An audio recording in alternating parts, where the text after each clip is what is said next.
എന്നാ ബ്രെഡ്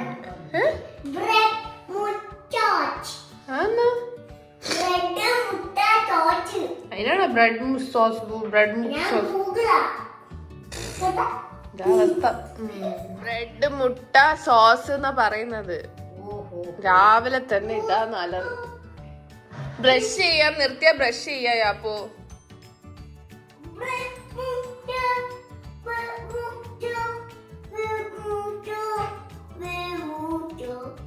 രാവിലെ തന്നെ ബ്രേക്ക്ഫാസ്റ്റിന് ബ്രെഡും മുട്ടയും സോസും ആണ് വേണ്ടതെന്ന് പറഞ്ഞിട്ടാണ് ആൾ നടക്കുന്നത്. അപ്പം ഇന്ന് സൺഡേ ആയതുകൊണ്ട് തന്നെ ഇഷ്ടമുള്ള കഴിച്ചോട്ടെ എന്ന് വിചാരിച്ചു. ശരിക്കുള്ള ബ്രേക്ക്ഫാസ്റ്റ് ഉപ്മാവായിരുന്നു, അത് അവൾക്ക് അത്ര ഇഷ്ടമല്ല. അപ്പം അതുകൊണ്ട് തന്നെ ബ്രെഡ് മതി എന്ന് പറഞ്ഞിട്ട് നിൽക്കുന്നുണ്ട്. അങ്ങനെ ചെയ്ത് കൊടുക്കാമെന്ന് വിചാരിച്ചിട്ട് ഒരു ബ്രെഡും മുട്ട ഓംലെറ്റും ഒക്കെ ആക്കി കൊടുത്തിട്ടുണ്ട്.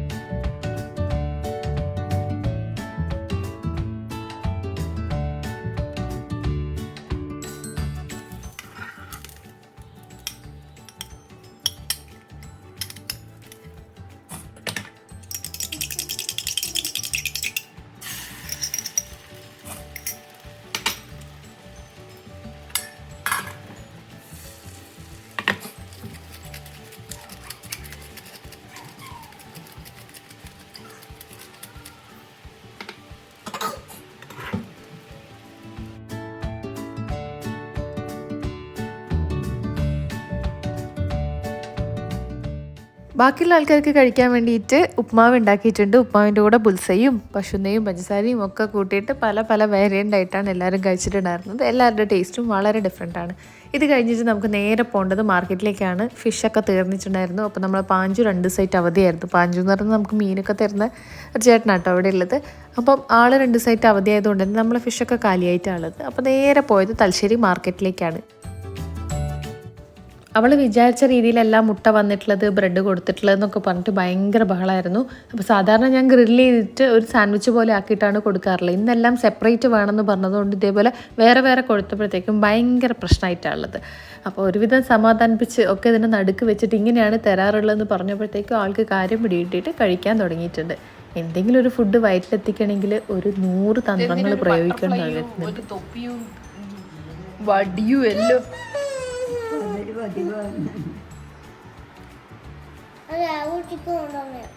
രാഹുൽ ചിക്കൻ ഉണ്ടെന്നതിന് ഇത് ഭക്ഷണം കഴിക്കുമ്പോൾ ഇട്ടിട്ടിരിക്കണം എന്നുണ്ടാ.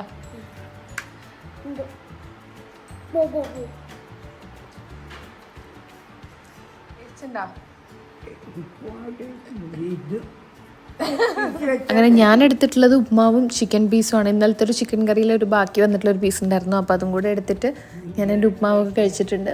വലിയമ്മക്ക് ഈ വീഡിയോ എടുത്തിട്ടൊന്നും വലിയ പരിചയമില്ലാത്തതുകൊണ്ട് തന്നെ അത് വീഡിയോ എടുക്കുമ്പോൾ ചെറുതായിട്ട് പ്രശ്നമാക്കാറുണ്ട്.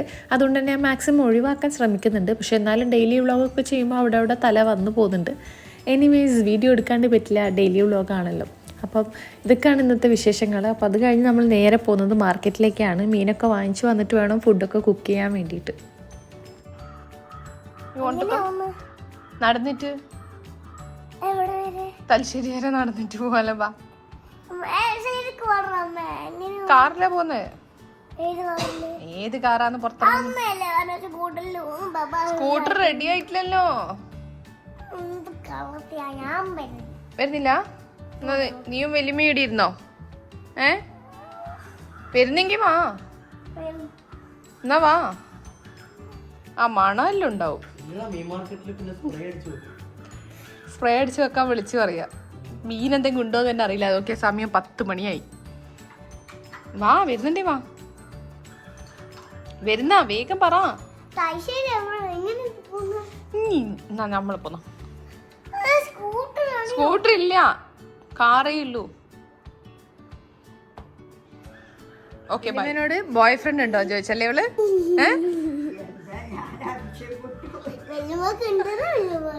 എന്ത് ബോയ് ഫ്രണ്ടാ? നീ വല്യമ്മേനെ വഷളാക്കുന്ന തോന്നുന്നു.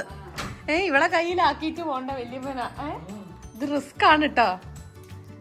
വണ്ടി ആകെ പൊടി പിടിച്ചിട്ടുണ്ട്. നന്നായിട്ടൊന്ന് വന്നിട്ട് കഴുകണം. ഇന്നൊരു മെയിൻ പണിയാണ്. ഫുൾ പൊടിയോട് പൊടി. See?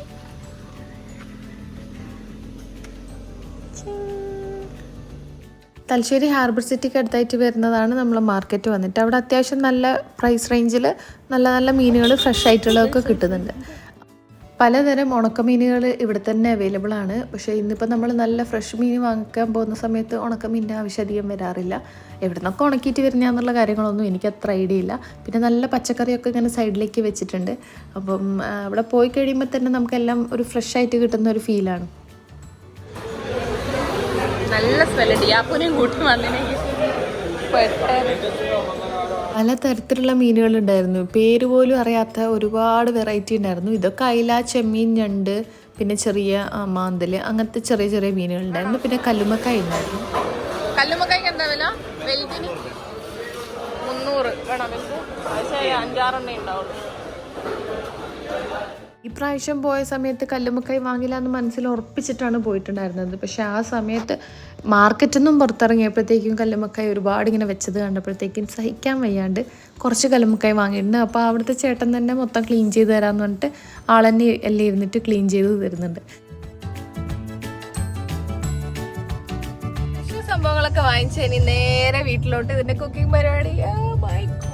വീട്ടിൽ നിന്ന് ഇറങ്ങുമ്പോൾ തന്നെ ഒരാൾ ഓർഡർ വന്നിട്ടുണ്ടായിരുന്നത് സ്ട്രോബെറി എന്തായാലും വാങ്ങിയിട്ട് വരണം എന്നാണ്. ആൾ ഏതോ ഒരു വീഡിയോ ഹാക്കോ എന്തൊക്കെയോ കണ്ടുവച്ചിട്ടിട്ട് വീഡിയോ ആയിട്ട് എടുത്തു തരണം എന്നൊക്കെ ഭയങ്കര നിബന്ധനകളൊക്കെ തന്നിട്ടാണ് നമ്മളെ വിട്ടിട്ടുണ്ടായിരുന്നത്. സ്ട്രോബെറി തപ്പി എവിടെയും ഇല്ലാണ്ട് അവസാനം നമ്മൾ മാർക്കറ്റിൻ്റെ ഉള്ളിൽ പോകേണ്ടി വന്നു. അവിടെ നോക്കിയപ്പോൾ നല്ല ഫ്രഷ് സ്ട്രോബെറി ഉണ്ടായിരുന്നു. അപ്പോൾ ഒരു ബോക്സ് വാങ്ങിച്ചിട്ടുണ്ട്. ഇനി അതിൻ്റെ പരീക്ഷണങ്ങൾ എന്തൊക്കെയാണെന്നുള്ളത് വഴിയേ നമുക്ക് കാണാം. ഷോപ്പിങ്ങും പരിപാടിയൊക്കെ കഴിഞ്ഞിട്ടുണ്ട്. ഇനി ഇതിൻ്റെയൊക്കെ ക്ലീനിങ്ങും കുക്കിങ്ങും ആണ് ഏറ്റവും വലിയ ടാസ്ക്. നമ്മൾ പോയ ഗ്യാപ്പിൽ നോക്കുമ്പം അവൾ ഫോൺ എടുത്ത് എല്ലാവരെയും ഫേസ് ടൈം ചെയ്തേക്കുക, വീട്ടുകാരെയും നാട്ടുകാരെയും ഒക്കെ. അങ്ങനെ ഇപ്പോൾ നമ്മളൊരു ഫ്രണ്ടിനെ ഫേസ് ടൈം ചെയ്തിട്ട് അവരുടെ അടുത്ത് ഇരുന്ന് സംസാരിക്കായിരുന്നു ആൾ.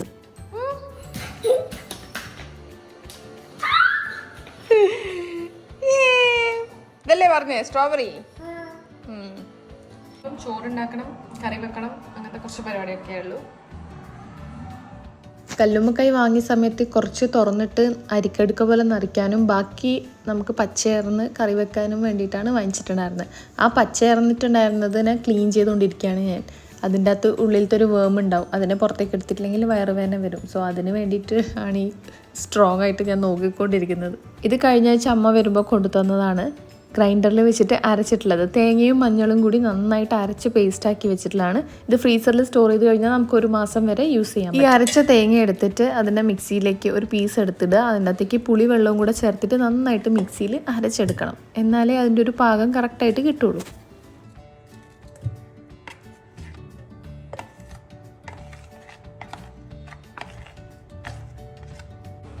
ഇനി നമ്മൾ അലിയിച്ച് വെച്ചിട്ടുള്ള പുളിവെള്ളമാണ് ചേർക്കുന്നത്. പുളിവെള്ളം ചേർത്തിട്ട് നന്നായിട്ട് അടച്ചെടുക്കാം. ഇതൊക്കെ അമ്മേൻ്റെ റെസിപ്പിയാണ് കേട്ടോ, കുക്കിംഗ് റെസിപ്പി. അപ്പം നമ്മൾ തേങ്ങ അരച്ച് വെച്ചിട്ടുണ്ട്. വെറും തേങ്ങയും പുളിവെള്ളവും മാത്രം കൂട്ടിയിട്ടാണ് അരച്ചിട്ടുള്ളത്. ഇനി അതിലേക്ക് നമുക്ക് കുറച്ച് മുളക് പൊടിയും കൂടെ ഇട്ട് കൊടുക്കാം. മുളക് പൊടി ഇട്ടിട്ട് നന്നായിട്ടൊന്ന് അരച്ചെടുക്കാം. എന്താ കുറച്ച് നല്ലോണം തന്നെ ഇട്ടോളൂ. 1 സ്പൂൺ മുളക് പൊടി ഇട്ടിട്ടുണ്ട്. ഇനി ഇതൊന്ന് നന്നായിട്ട് അരച്ച് മിക്സ് ആക്കി എടുക്കാം. അങ്ങനെ നമ്മൾ അരച്ചിട്ടുള്ള മിക്സ് നേരെ നമുക്ക് ചട്ടിയിലേക്ക് ഒഴിച്ചു കൊടുക്കാം. ചട്ടിയുടെ വലിപ്പം കണ്ടിട്ടും കറീൻ്റെ അളവ് കണ്ടിട്ടും ആരും ഞെട്ടിപ്പോണ്ട. കാരണം അത് ഉച്ചക്കത്തേക്ക് മാത്രമുള്ള കറിയാണ്. രാത്രി വേറെ ചില പരിപാടികളൊക്കെയാണ്. ഞാൻ വേണമെങ്കിൽ വഴിയെ കാണിക്കാം. ഇതിലേക്ക് നമുക്ക് മിക്സി കഴുകിയ വെള്ളം കൂടെ ഒഴിച്ചു കൊടുത്തിട്ടുണ്ട്. ഇനി ഇതിൻ്റെ അകത്ത് ഇടാൻ പോകുന്നത് പച്ചമുളകാണ്. നല്ല എരിവുള്ള പച്ചമുളകാണ്. അപ്പോൾ അതുകൊണ്ട് ഒരു 3 പീസ് മാത്രം ഇട്ട് കൊടുത്തിട്ടുണ്ട്. 3 വലിയ പച്ചമുളക്. പിന്നെ ഇടുന്നത് തക്കാളിയാണ്. തക്കാളി ഒരു 1/4 ഭാഗം മാത്രമേ ഇട്ട് കൊടുക്കുന്നുള്ളൂ. കാരണം ഞാനിതിൽ മാങ്ങ ഇടുന്നുണ്ട്. മാങ്ങ ഇപ്പം ഇടില്ല, ലാസ്റ്റേ ഇടുള്ളൂ. ഞാൻ കട്ട് ചെയ്ത് ഓൾറെഡി വെച്ചിട്ടുണ്ട്. ഇതിലേക്ക് നമുക്ക് കുറച്ച് ഇഞ്ചിയും കൂടെ ചെറുതായിട്ട് അരിഞ്ഞിട്ട് അതും കൂടെ ചേർത്ത് കൊടുക്കാം. ഇനി ഈ സമയത്ത് തന്നെ ഉപ്പും കൂടി ഇട്ട് കൊടുക്കണം. ഉപ്പും കൂടെ ചേർത്ത് കൊടുക്കുന്നുണ്ട്. എന്നിട്ട് നന്നായിട്ടൊന്ന് കൈ വെച്ചിട്ട് മിക്സ് ചെയ്ത് കൊടുക്കണം. ഈ തക്കാളിയൊക്കെ ഒന്ന് സ്ക്വീസ് ചെയ്ത് കൊടുക്കണം. ഇനി ഈ സമയത്ത് തന്നെ നമ്മൾ കഴുകി മാറ്റി വെച്ചിട്ടുള്ള കല്ലുമ്മക്കായും കൂടെ ചേർത്ത് കൊടുക്കുന്നുണ്ട്. കാരണം വെച്ചാൽ കല്ലുമ്മക്കായ്ക്ക് അത്യാവശ്യം വേവ് ഉണ്ടാവും. ഇത് പച്ച കല്ലുമ്മക്കായ ആണ്. അപ്പോൾ അതുകൊണ്ട് ആ കല്ലുമ്മക്കായും കൂടെ ചേർത്ത് കൊടുത്തിട്ടുണ്ട്. മുഴുവനായിട്ട് നമുക്ക് ആ കല്ലുമ്മക്കായും കൂടെ അങ്ങോട്ട് ചേർത്ത് കൊടുക്കാം. കണ്ടില്ലേ? ഇനി നമുക്ക് അടുപ്പിലേക്ക് വെക്കാം. ഫ്ലെയിമൊക്കെ ഓൺ ചെയ്ത് ആദ്യം ഒന്ന് നന്നായിട്ട് തിളച്ച് വന്നു കഴിഞ്ഞാൽ സിമ്മിലേക്ക് ഇട്ട് കൊടുക്കാം. നല്ല അടിപൊളി കല്ലുമ്മക്കായ് കറിയാന്ന് കാണുമ്പോൾ തന്നെ മനസ്സിലാവുന്നില്ലേ? അരപ്പ് അടിപൊളിയായാൽ തന്നെ കറി നന്നാവും. അപ്പോൾ ഈ അരപ്പിൻ്റെ ക്രെഡിറ്റ് കംപ്ലീറ്റ് എൻ്റെ അമ്മയ്ക്കാണ്. അമ്മ അരച്ച് കൊണ്ടുവന്നിട്ടില്ലെങ്കിൽ എനിക്ക് മിക്സിയിൽ എത്ര തേങ്ങ അരച്ചാലും ശരിയാവാറില്ല. അതുകൊണ്ട് തന്നെ ഞാൻ മീൻകറി വെക്കൽ വളരെ കുറവാണ്. ഗ്രൈൻഡറിൽ തന്നെ അരക്കുമ്പോൾ അതിൻ്റെ ടേസ്റ്റ് വേറെയാണ്. പണ്ടൊക്കെ അമ്മിയിലൊക്കെ ആയിരുന്നു അരച്ചുകൊണ്ടിരുന്നത്, ഞാനല്ല അമ്മയൊക്കെ. അപ്പം ആ കറിക്ക് ഒരു പ്രത്യേക ടേസ്റ്റ്. അമ്മേൻ്റെ കറി ഇപ്പോഴും നല്ലതാണ് കേട്ടോ. എൻ്റെ മീൻ കറി ഭയങ്കര അബദ്ധമാണ്, എപ്പോഴും അബദ്ധമാണ്. അപ്പം ഈ ഒരു അരച്ച തേങ്ങ കിട്ടിയതിന് ശേഷം എൻ്റെ കറീനെ കുറിച്ചിട്ട് എല്ലാവർക്കും നല്ല അഭിപ്രായമുണ്ട്. എന്തായാലും ഈ കറി കാണുമ്പോൾ എനിക്ക് നല്ല പ്രതീക്ഷയുണ്ട്. കണ്ടില്ലേ? സൂപ്പർ കറിയാണ്. കല്ലുമ്മക്കായും കൂടെ ആയതുകൊണ്ട് ആവേശം കുറച്ച് കൂടും. ഇനി ഇതിനെ തിളക്കാൻ വേണ്ടിയിട്ട് ഒരു 5 മിനിറ്റ് വെക്കാം. ഹൈ ഫ്ലെയിമിൽ ഇട്ട് കൊടുക്കുക. അത് കഴിഞ്ഞിട്ടൊന്ന് സിമ്മാക്കി കൊടുക്കുക. തിളച്ച് സൈഡൊക്കെ ഒന്ന് തിളച്ച് വരുമ്പോൾ സിമ്മാക്കി. നമുക്ക് നന്നായിട്ട് തിള വന്നിട്ടുണ്ട്. ഇത് നമുക്കൊന്ന് ഇളക്കി കൊടുക്കാം, അല്ലെങ്കിൽ കട്ട കെട്ടിപ്പോവും. എന്നിട്ടൊന്ന് സിമ്മിൽ ഇട്ട് കൊടുത്തിട്ടുണ്ട്. കല്ലുമ്മക്കായൊക്കെ ഒന്ന് വെന്ത് വരാനുള്ളൊരു ടൈം കൊടുക്കണം. ഏകദേശം എല്ലാം വെന്ത് വന്നിട്ടുണ്ട്. ഇനി നമുക്ക് ആ മാങ്ങയും കൂടെ ഇട്ട് കൊടുക്കാം. ഇനി ഇതും കഴിഞ്ഞാൽ ഇനി വറവിടേണ്ട ഒരു ആവശ്യം മാത്രമേ ഉള്ളൂ.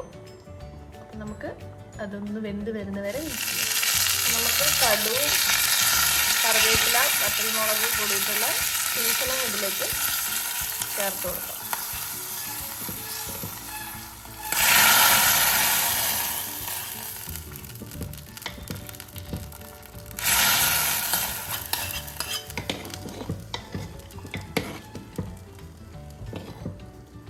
സോ നമ്മളെ തലശ്ശേരി സ്റ്റൈൽ കല്ലുമ്മക്കായ് കറി ഇവിടെ റെഡി ആയിട്ടുണ്ട്. കാണുമ്പോൾ തന്നെ അറിയുന്നില്ലേ അതിൻ്റെ എത്രത്തോളം ടേസ്റ്റ് ഉണ്ടാവും എന്നുള്ളത്. നമുക്ക് ഫ്ലെയിം ഒന്ന് ഓഫ് ചെയ്യാം. ഫ്ലെയിം ഓഫ് ചെയ്തിട്ടായിരുന്നു ഈ സീസണിങ് ഒഴിക്കേണ്ടത്, അതിനോട് വിട്ടുപോയതാണ്. ആ ട്യൂബ് പോലെയുള്ള സംഭവമില്ലേ, വാഴേൻ്റെ നടുക്കുള്ള, അതിൻ്റെ ഉപ്പേരിയാണ്. കൂമ്പ് എന്നാണ് ഇവിടെ പറയുക, കാമ്പ് എന്നാണ് പറയുക. അപ്പോൾ അതിലേക്ക് കുറച്ച് തേങ്ങയും കൂടെ ഇട്ട് കൊടുത്താൽ അതിൻ്റെ പരിപാടിയും കൂടെ കഴിഞ്ഞിട്ടുണ്ട്. ഇനി നന്നായിട്ട് വെന്ത് വന്നു കഴിഞ്ഞാൽ ഫ്ലെയിം ഓഫ് ചെയ്യും.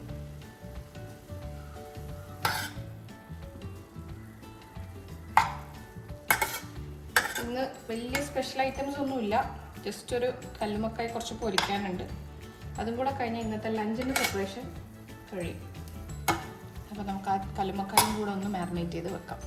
ഹസ്ബൻഡ് ശ്രീശാന്തിൻ്റെ ആൻറ്റി ശുഭാൻറ്റി കൊണ്ടു തന്നതാണ് ഈ ഒരു കാമ്പ്. വാഴേൻ്റെ നടുക്കുണ്ടാകുന്ന കാമ്പിനെ കൊണ്ടുള്ള ഉപ്പേരിയാണ്. നല്ല ഹെൽത്തിയാണ്, ഫൈബർ റിച്ച് ആയിട്ടുള്ള ഒരു സംഭവമാണ്.